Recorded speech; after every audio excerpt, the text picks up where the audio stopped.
cake became super popular in the early part of last century because of the 1906 romance novel, Lady Baltimore.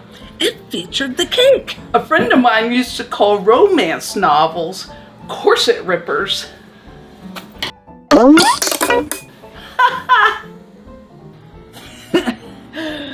First, get your raisins and your dried figs soaking in that brandy. It's best if you give them at least 2 hours to soak. And between her and the gossiping marshmallows, your little secret didn't stay secret for long.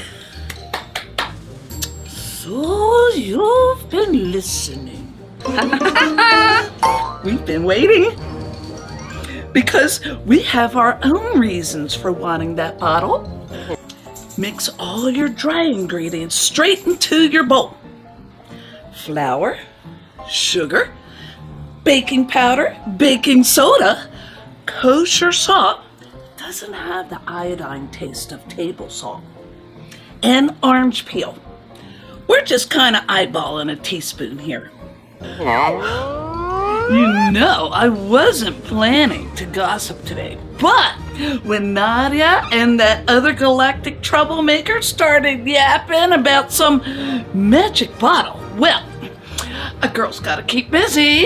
Oh, we're quite busy ourselves. Thanks for the tip. Your timing is impeccable.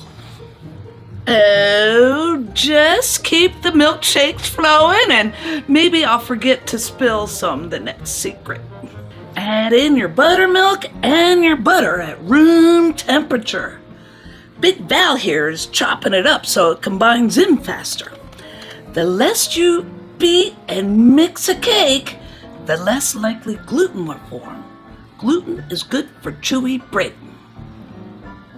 And your vanilla extract. Beat it for a minute, scrape down the bowl, and beat it for a minute more. And don't worry, your secret's safe with us. Mostly.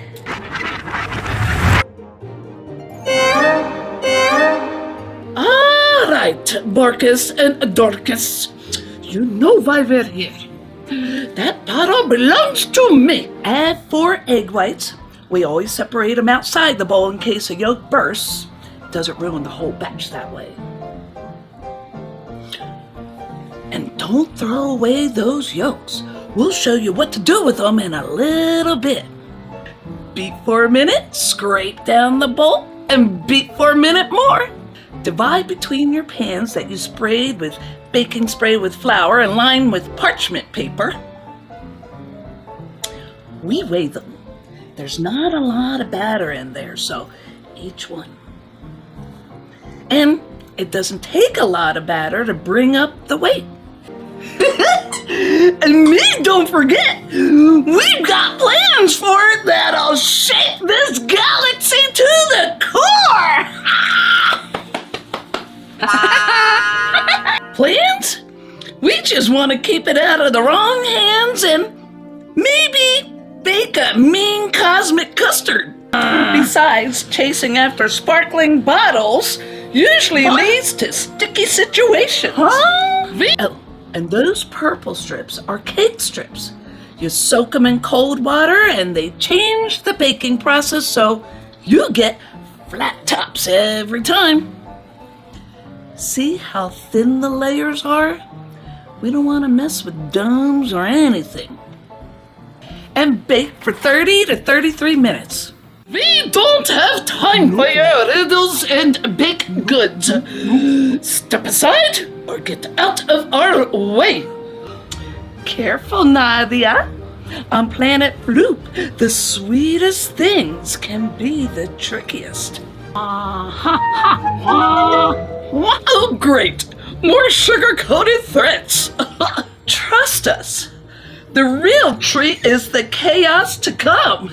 While your layers are cooling on the racks, we can make this 7-minute frosting. And this is where you need to make sure your bowl and whisk are super duper clean. Any piece of fat or yolk or oil That'll make your frosting turn out like egg white soup. That's why we're separating them outside the bowl again.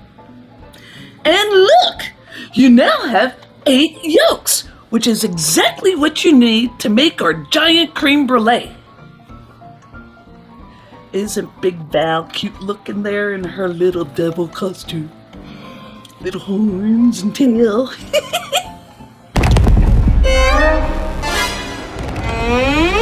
What now? Perfect timing!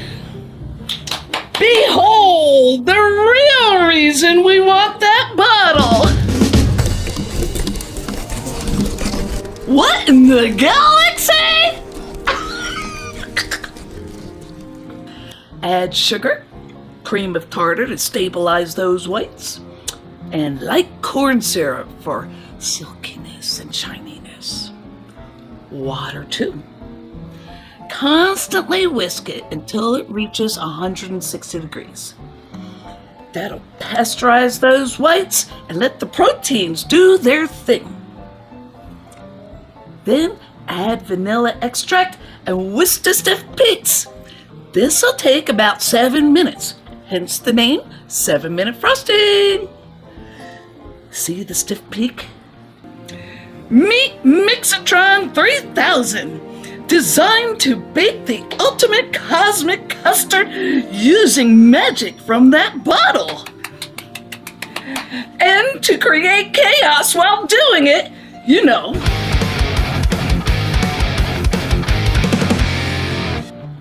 For the filling between the layers, mix in about 1/3 cups or a heaping cup of frosting. Chop pineapple tidbits and chop candied cherries. Stir in your pecans. So, you two are the brains behind all this? We prefer culinary masterminds. Why settle for ordinary when you can turn the galaxy into a giant delicious experiment? Normally, we pipe a dam around the edge to keep the filling in, but it's rather stiff. Not a chance to leak out. If your frosting is droopy or a little soft, add in 1/4 cup of powdered sugar at a time until you get stiff peaks.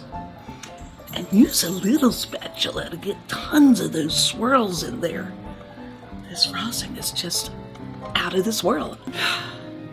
Yeah, just try not to blow up the kitchen again. Last time the soda geyser flooded the place for a week.